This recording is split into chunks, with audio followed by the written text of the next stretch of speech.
We recently renovated our kitchen for under $1,000. I'll link a playlist above and below so you can get caught up. If you were wondering how everything was organized in these cabinets, stay tuned. I'm gonna give you a tour. In the meantime, if you're new here, we would love for you to subscribe. We share a lot of room makeovers as we make our way through our 100-year-old historic home on a very tight, realistic budget. So the first thing to note about this kitchen is that it feels really big because of its really high ceilings. However, the cabinet space is very minimal and there's no dishwasher, so it's really a pretty small kitchen. You'll also notice there is no refrigerator in here. It doesn't fit. When this kitchen was built over 100 years ago, they didn't have fridges. So our fridge is in the foyer right outside of the kitchen. One day our goal is to merge both rooms together to make the kitchen a lot larger and to be able to fit the fridge in the kitchen. So let's take a look at a few more before and afters, and then we'll dive into the tour.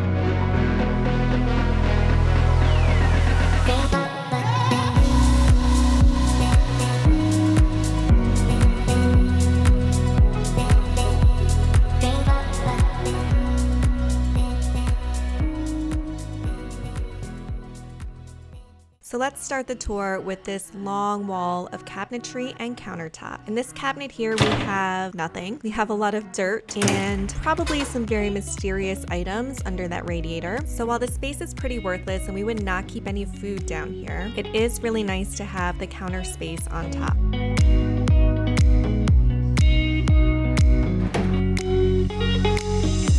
Moving down to the left, we do have some great cabinet space here. This is where I house some cookbooks, all of our casserole dishes, glass containers and lids, and mixing bowls.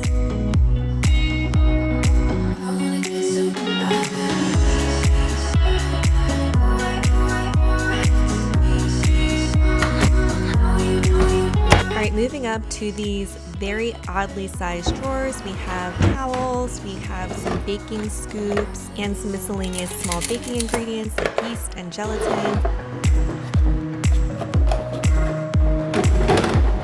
And then we have our measuring spoons, cups, and chip clips, because you can't have too many of those.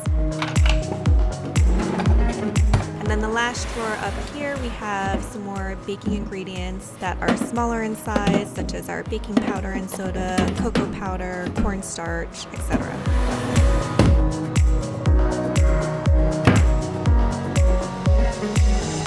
Moving up to the small cabinets on top, we have our condiments in here. So on the bottom shelf, we have spreads like peanut butter, Nutella. We have sauces like maple syrup, soy sauce. And then moving up, we have our hot sauces.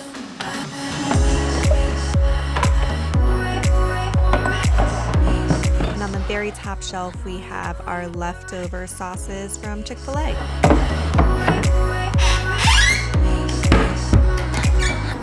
Moving to the left, we have an upper corner cabinet, and this is what I call our baking cabinet. So on the bottom, which is super easy to reach, we have all of our bulk dry goods, such as flour, sugar, brown sugar, powdered sugar. And then on the middle shelf, we have lots of candy and my s'mores bin.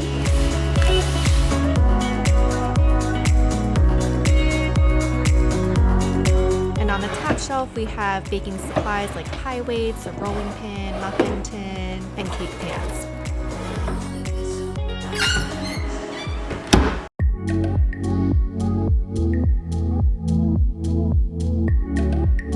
Moving to the sink side of the kitchen, we'll start on the bottom left. So we have a drawer of utensils such as kitchen scissors, ice cream scoops, a funnel, and lots of pie servers because we do have a lot of pie potlucks. Moving down, we have all of our plastic containers. We do buy the disposable containers from Costco in bulk. We do wash them and reuse them as much as we can, but they're great to give to friends, and I don't ever have to worry about getting my containers back. Moving over to the right, we have under the sink, and it is pretty nasty in there, and I'm not keeping anything in there right now. We do keep all of our cleaning supplies in the laundry room, which is pretty much a room away from the kitchen, so not far. Moving down to the right, we have our pots and pans and our strainer, and to the left of the stove we have our large cutting boards and our baking sheets. And then moving up, we have our silverware and some really fun chopsticks.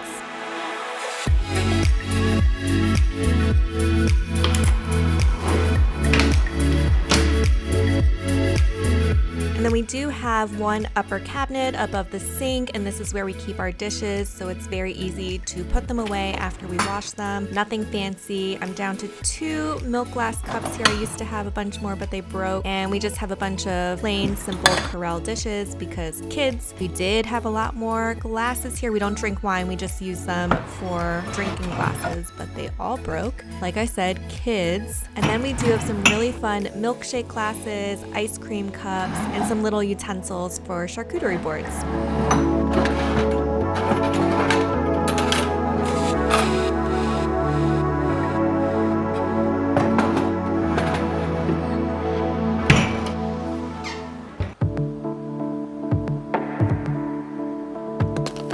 So this tall green cabinet is wonderful. This is what I call our pantry. In these 2 drawers, I keep our plastic bags and wraps.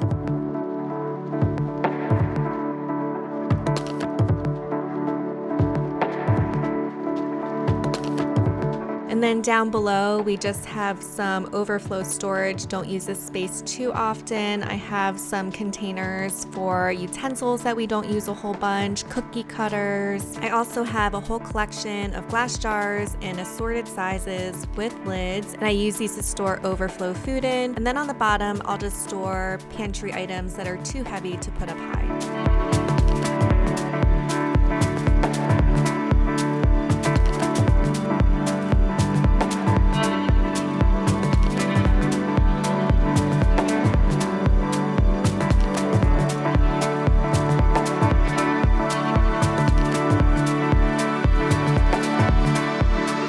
Starting on the top shelf, I have extra items that I know I'm not going to need for a while, and our bin of sushi making supplies. The next shelf also has a lot of canned goods and items that I don't need too often. And then the next shelf has most of our grains, pastas, rices. And then down below at eye level, I have all of our spices and seasonings. And then the lowest level, also very easy to grab, is our snack shelf.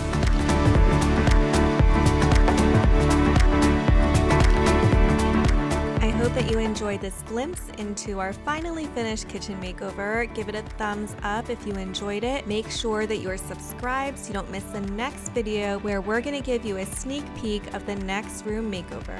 Bye!